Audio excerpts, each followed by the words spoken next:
Hi folks, Mark here from Dalton Drone and Discovery Zone. I wanted to go over my electric bike conversion here, just in case anybody out there is considering going this route as opposed to buying an off-the-shelf electric bike.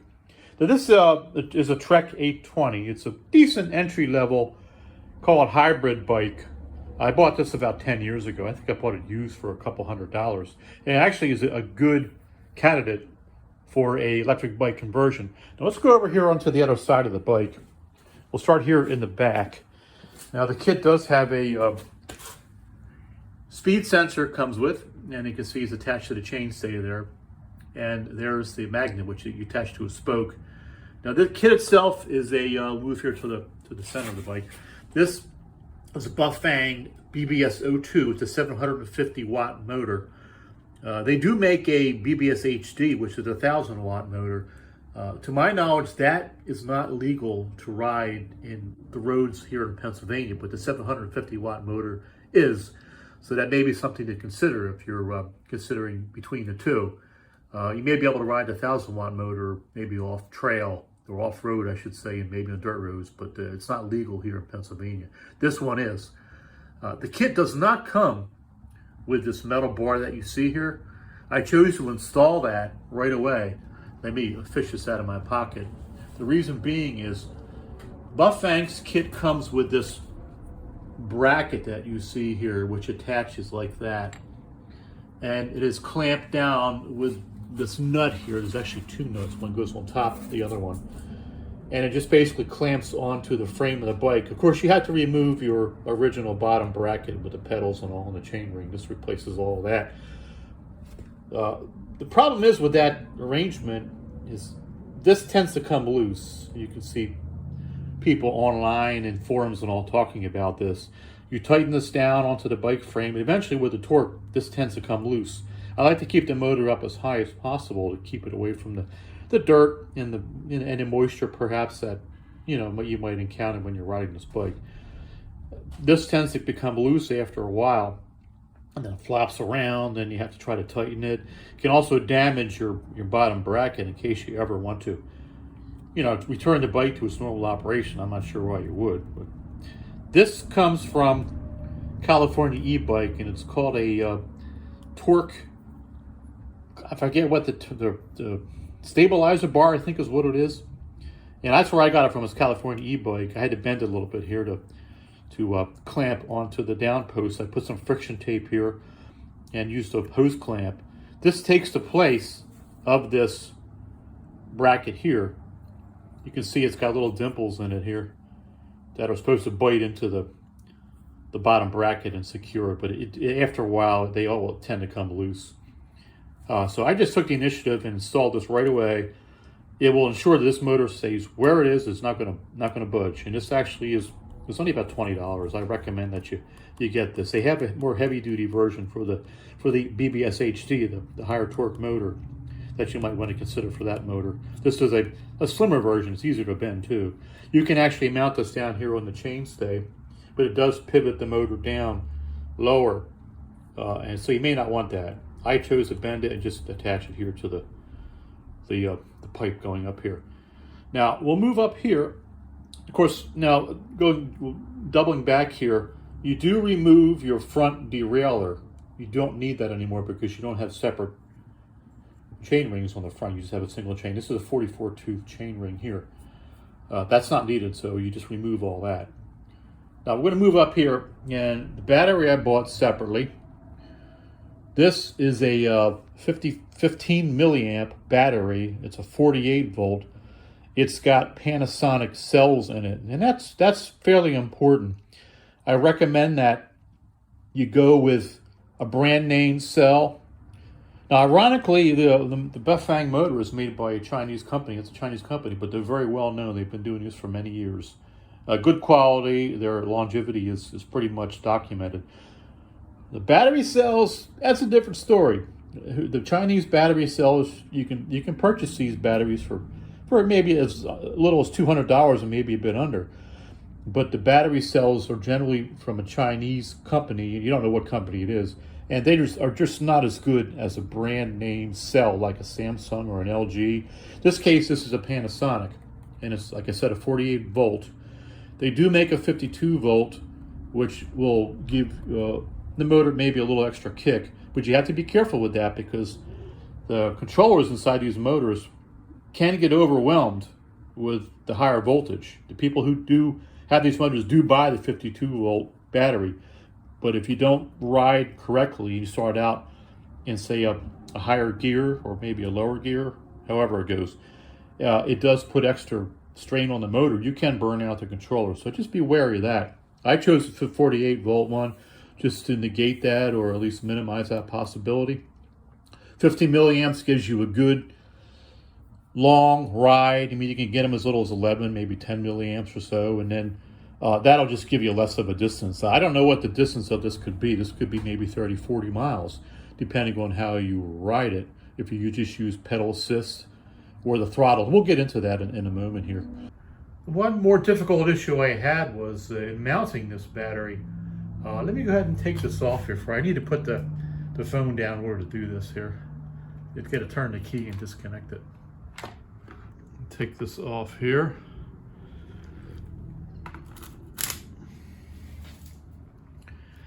Now the battery mount here actually mounts onto your water bottle screws, but on this bike, and I would suspect on many bikes, they were way down here in this vicinity, so this would have had to be mounted way too low for it to function.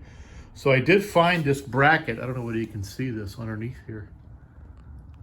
That silver aluminum bracket there, you can purchase on Amazon, that has two mounting slots lower, and then there's additional mounting screws up above here, which allows you to move this bracket, this battery holder, all the way up and mount it to wherever you pretty much want. You can move it up and down and select your optimum position, and it worked out well for this bike.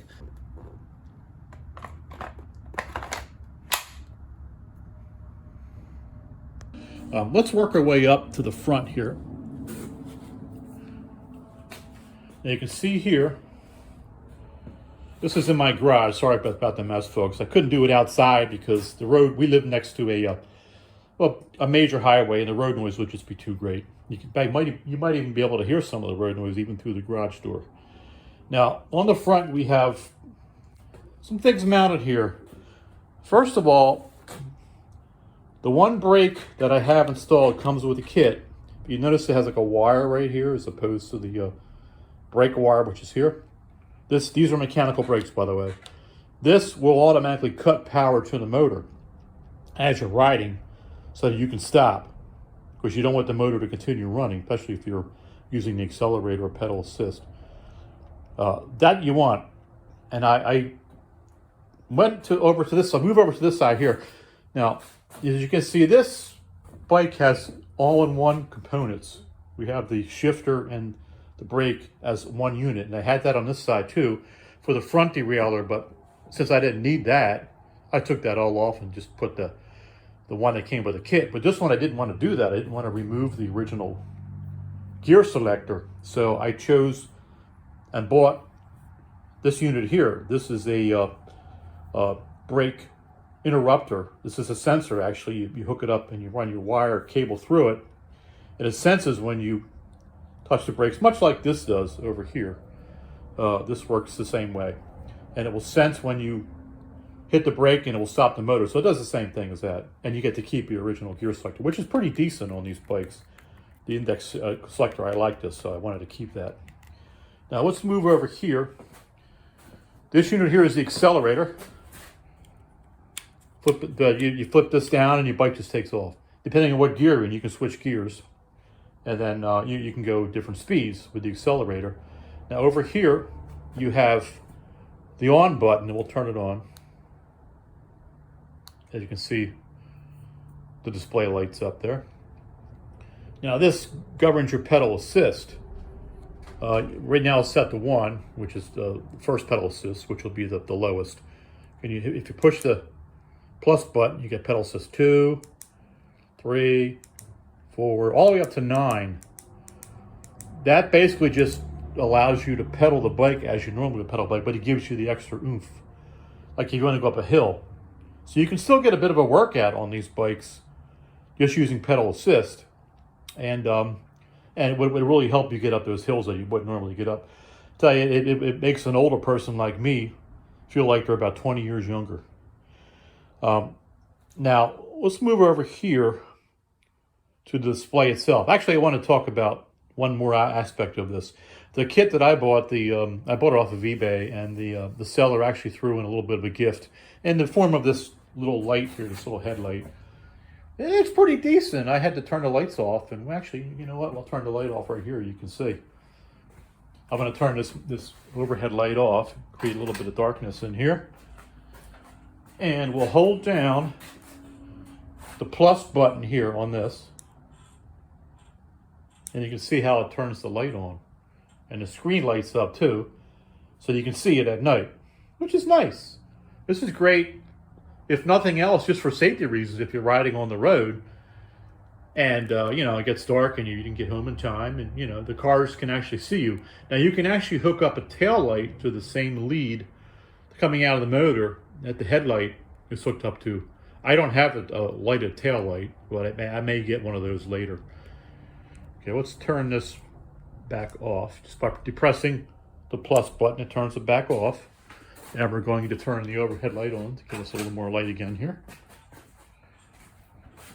Now let's start it up here. I'm going to spin this. I have the wheel up on a stand here, just to get you an idea. Now we're set to pedal assist 9. And look at that take off. I'm not even, look at that. That's amazing. And it's going to stop here in a moment. And there it goes.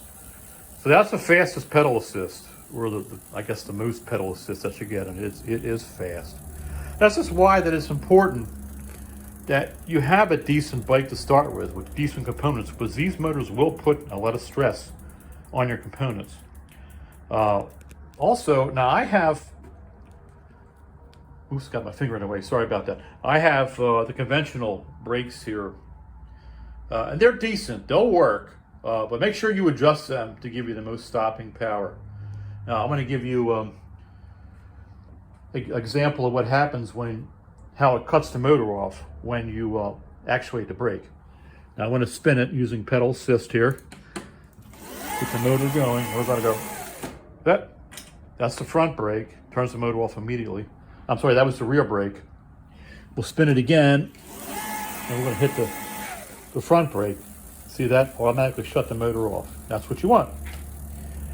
Now, another sensor that I recommend, I bought this one I had mentioned on the front separately because I did not want to install that other brake handle that comes with the kit. Now, I also bought something else separately. This does not come with the kit generally.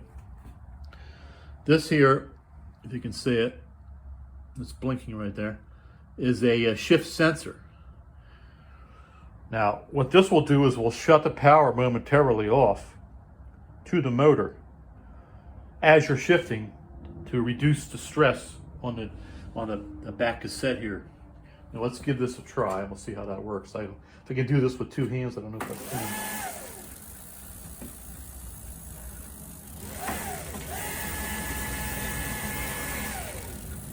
Let me just do the pedal assist here, and then we'll shift it. Notice how it stops the motor intermittently. Try it again here. You can actually see the shift sensor light up green as it does it. Now, that's something that I recommend. You don't have to install that, but in order to remove the stress on the chain and the back cassette, that is recommended. That's just installed in line with your shift cable. You can cut the cable, the sheathing, not the cable itself, shorter to make up for the distance of the shift sensor itself. I actually installed a new shift cable just to keep things running smoothly and actuate it smoothly, because the original cable started to get frayed. So, for a couple of dollars, I just bought a new cable to install. Other than that, that's pretty much it. Now on the screen, let me turn the light on here so you can see the screen a little bit better. You can see it gives you your battery level, it gives you your pedal assist level, and your speedometers there. And you can see the trip odometer there too. It's just how much mileage. In this case, they have it set to kilometers. You could probably switch that to the imperial system. But this tells you how much time or how much distance you put on the bike. We'll get. I've just installed this, so I haven't even ridden it, to be honest with you.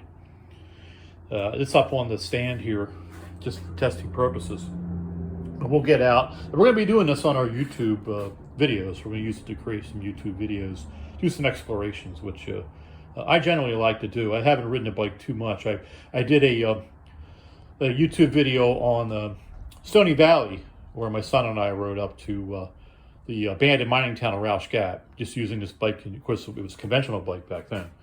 This, should be able to get much greater distance. I should be able to do the entire trail, which is 17 miles one way and back, just using this system here without very little effort on my part. And the battery should certainly get us there and back. The battery just plugs in and charges up as any battery. It comes with a battery charger, plug it in. It takes, I don't know, about a day maybe, from what I'm told. I haven't even discharged the thing yet to really know. But I think it's about a day maybe at most to plug it in and charge it up from a completely discharged condition. All right, folks, I can't think of anything else. One thing that what I did, I went to the bike store, had them remove the bottom bracket for me, because there are a couple specialized tools. There's a bottom bracket remover tool that you're going to buy once and never use again. There's one or two other tools that you might need. I thought, well, I'll just take it to the bike store, have them remove it. And they put a new chain on it too. They measured the original chain, which was the original chain, and it was a bit stretched. And with these electric bikes, you want to have a decent chain. So they installed a new chain on it for me too. It wasn't a lot of money for them to do that. So I had them remove the entire bottom bracket and put a new chain on it. That got me ready to go to install the kit.